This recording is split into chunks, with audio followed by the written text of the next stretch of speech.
I don't listen to it. It's probably the easiest way. I grew up in Philly, a longtime listener of 610 WIP, so I understand the media role, and I understand, that for our fans, that's an important part of our interest in this game. But I also know in my chair that I'm currently sitting in that you can't listen to that type of stuff. Kevin Stefanski talking today about how he deals with the outside noise. I don't know. I think players and coaches listen to sports talk media and sports, read things way more than they ever admit. And that's just based on what I've always heard off air, where let's just say that I've just heard through like Greg Olson used to come on our station and be like, I don't listen to the station. And then Greg could quote things that were said on my show or anybody else's show verbatim and be like, oh, for somebody who says he doesn't listen, you sure know exactly what was said. Well, also just the idea that how many DMs from different Cleveland Browns players have you gotten that tell you exactly that they listen? They're always in my DMs. It's been a million over the years. Give me the large one. It's been a million. There was a time a few years back where I could tell you out of everyone on the offense whether I legitimately knew if they did or didn't listen, and a large portion of the defense. Like it's just obvious. It is what it is. Now some guys are better than others. I was thinking about this earlier. John Dorsey one time. I'm going to say it was Bruce Arians just because Bruce Arians at the top of everyone's mind. I don't remember who was actually on Bull and Fox that day, but then he went and did his press conference. And again, it was somewhat obscure at the time. And he was like, well, let's listen to this interview with Bruce Arians. And Bruce Arians says that. And it was like, what are you doing? He was only on one show in the entire world today. No, I still remember. Very obvious. I remember when Carly Teller posted it was a date night after their first kiddo was born, and it was in their truck as they were going to it might have been the Greater Cleveland Sports Awards banquet, and I just heard my voice in the background, and I was just like, yes. Yeah, which is, that is kind of fun from that perspective, but also in the same idea when it comes to Kevin. If I've heard that WIP story once, I've heard it 12 million times. Like that. That man is very, very quick to tell you that he used to listen to sports talk radio, but then tries to tell you that he doesn't do it now. Which tells me that he does totally listen to it. Again, Kevin. I don't even know that. I honestly prefer if my head coach didn't listen to sports talk radio at all. No, I would prefer that he does and then just doesn't take anything personal. Like if I always think it's funny. This is something I've talked about a lot. Like when athletes get up, if somebody says, "Hey, you're a bad person," I think you have. I hate when without any evidence people come out and have just clear grudges against players or whatever. But if I'm basing my opinion on how you're doing at your job off of how you're doing your job, that's fair game. And when people get upset about that, that's the level of insecure or sensitive. As a sensitive human being, I just don't understand. Well, let's say, so if Kevin had listened to sports talk radio, all it's done is end up getting Ken and Anthony invited to galas. So, that's true. Clearly he thinks that at least he thinks they're good at their job, you know? At least they're carry water or whatever he thinks. I'm not sure. A little Culligan man action. I don't know. You tell me. You take whatever you want to take out of that. But, clearly, I don't think they just hung out enough, and then he's like, I like these guys. There had to be something there. So you think they're not a good hang? No, I just don't think he had that opportunity to hang out with them yet. Campbell made a call and was like, these guys, they're the guys. I just don't think he had that opportunity yet. I think if he hung out with Ken and Anthony, he might like them. Yeah. I don't know. Oh, okay. All right. That's not convincing. You tell me. It's not like I hang out with Ken and Anthony. By the way, you tell me. You tell me. No, I won't tell you a damn thing. Yeah, you tell me if you think Ken and Anthony are a good hang. I don't know. That's a great question. 216-474-0009. I can't say I've ever really done it.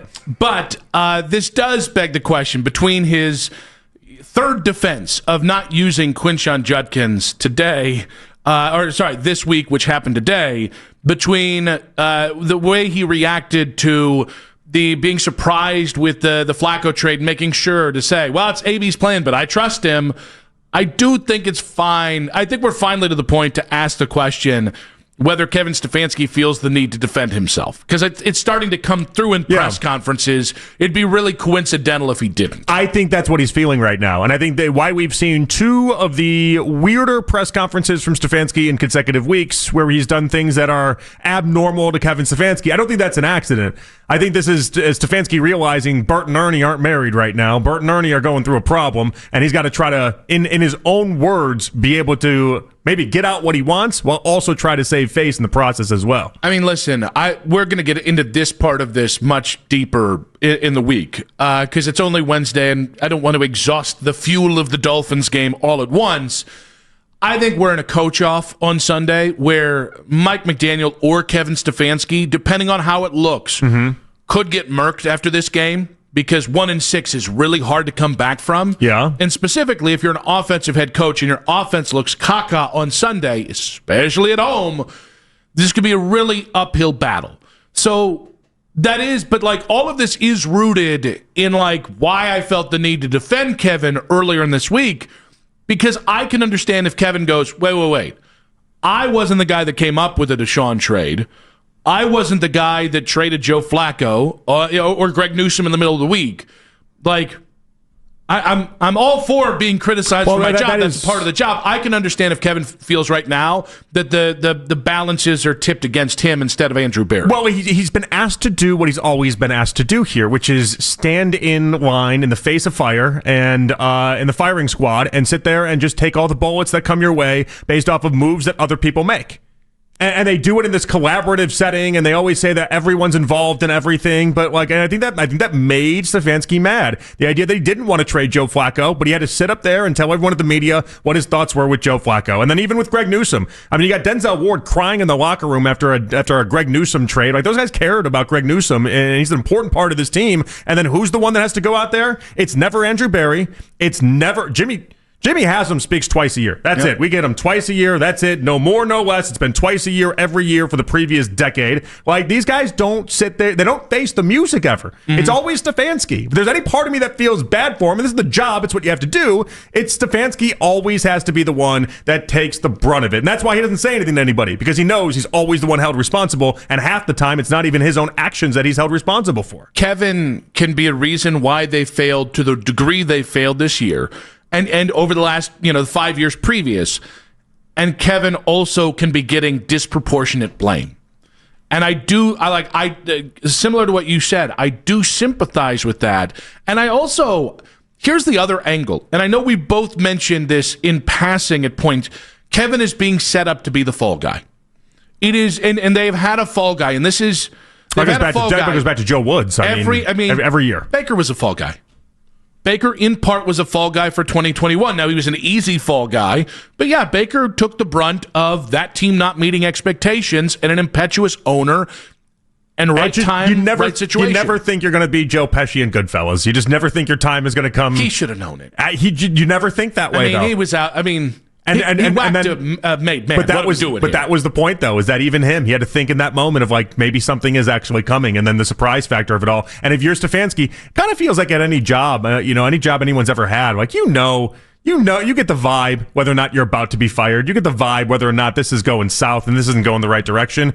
Same thing with Stefanski. I think he's very aware to what is happening. I think he's very aware to the decisions that are being made, and I think he sees himself maybe not in the thought partner click right now, and I think he's going to have to start speaking out the way he is to maybe try to save himself. By the way, I don't think they're saving from a perception standpoint is what I mean. Okay, like save himself from a national perception standpoint. Because if I saw one Titans fan yesterday, I must have seen 50 that immediately said, "Get us Kevin Stefanski." Did you see all those? You got a pick? You want to give us a pick? What's the price on Shedeur? Second round pick? Second round pick? Kevin can be yours. I think they were just waiting till after the season to then collect Stefanski. Right. And that was very hot in the Titans community yesterday. I know. Is it like three guys with soul patches that burn a lot of patchouli in their mom's basements? They all look like Kenny Chesney just playing guitar by the fire. The Titans, guys who called Nashville my town, and then you just never see them on Broadway. The Titans, Broadway's where the tourists go. That's Nick. true. You would never be seen dead on Broadway. Yeah, come on now. Please. Come on now. Yeah. But they're by like the old Titan sinkhole, and they're just like, this is where the magic happens. Next, they're going to tell me I just eat hot chicken, and that's it. I think this is where the struggle is, where I really do understand if Kevin Stefanski is wondering, how am I the fall guy? From his standpoint, the merry-go-round, it's been spinning, and it just stopped on his turn now. No, it has been, and this is, again, like, to me, this is like, it's almost like Baker in 2021, where it's like, you can justify Kevin being the fall guy for things like not running the ball with Quinshon and making a rookie quarterback that's a third-round pick, that's a itty-bitty fella, throw 50-plus times in his second game. Like, that does make it easier on the organization to pitch you over the side of the boat. At the same point, every single massive mistake they've made has been pretty much at the feet of Andrew Berry. So, like, I can empathize with a human being that's like, listen, I'm not saying I'm Bill Belichick, but in the pantheon of oopsie daisies, I think the guy ahead of me, or honestly, the guy ahead of him, Paul DePodesta, has so many more things. Yeah, but Stefanski's never going to play that game. He's too, he's too classy of a fellow to play that game. Not externally, but do I think that is what... I think internally, a lot of people are playing that game against Kevin, and I think maybe he's waking up his eyes to that. I just don't think it's how he plays. I've never seen him operate that way, but more importantly, they're out of guys. If you want your pound of flesh, as they say, and you want to really get somebody like who is substantial that you can get rid of off of this Browns coaching staff or front office that seems realistic. DePodesta's not going anywhere because he's never going anywhere. Andrew Berry seems like he's right next to Jimmy Haslam, and he's his right-hand man right now, so he's not going anywhere. Jim Schwartz doesn't deserve to be fired. You have no quarterbacks to get rid of at this point because you've already gotten rid of anyone that matters and would actually do something for the fan base. So, it unfortunately for Stefanski, anyone of substance, he's the guy. That's it. I think Barry Bubba Ventrone's not going to be anything to anybody. I think Barry is much more fireable than maybe you think in this scenario, because I think you can reset this. The thought partners is just not working. In the end, somebody has to be the guy that makes the decisions. It doesn't mean that he does it with total authority like John Dorsey, but at some point, like, it can't be, well, the GM's going to make his decisions, and then the head coach can make his decision, and then there's some rub between. No. It has to be, like, John Lynch. I hope you're right. I wanted Barry fired already. I hope you're right, but we just haven't seen that yet. John Lynch is the GM of San Francisco. I'm going to go ahead and say he doesn't sneeze without asking Kyle Shanahan for Kleenex. That's how their setup is. Their setup is Shanahan basically does everything. My one thing here, and again, Kevin does things that vex me. I don't think he's a leader of men. But I don't think it should be as simple as, well, the head coach is easy to replace here. No, if we get into it, I still think Barry is a touch more fireable than Stefanski.